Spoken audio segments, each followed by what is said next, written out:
I'm just trying to ask you, because you run a concentrated mid-cap and small-cap strategy, and you also run a contra strategy, and out there too there might be presence of companies which are not necessarily large cap but a broader end of the spectrum too. Where is it that you are really contrarian? I'm just trying to understand where you are significantly overweight, your stance is significantly bullish relative to what the markets may think. I think a couple of things. One is corporate banks. So while generally people are positive on banks, we've been more inclined, including some of the state-owned banks. I think that's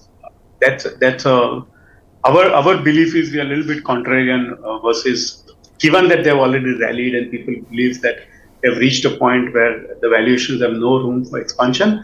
Our take is a lot of these corporate banks would surprise positively on the earnings front over the next 6 to 8 quarters, given that the net slippages would be fairly low.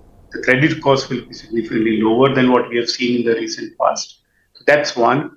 As I said, multiple number of companies within the manufacturing and manufacturing allied, which constitutes more than 50-60% of our portfolio, where I agree it's not as contrarian as it was maybe a couple of years back, but all these companies have delivered earnings growth rate, and at the aggregate level, the stock price performance actually is lagging the earnings growth rate. To that extent, the valuations remain still compelling.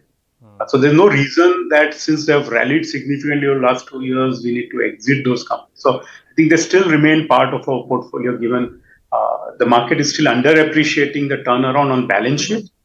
Their balance sheets have improved, turnaround in their return on equities. I think that's a very, very important ingredient in any business and any stock price, particularly today.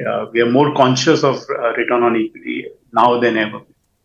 Both the quality of balance sheet has improved, the return on equity trajectory has improved for these businesses, and that is not yet reflected on the valuation.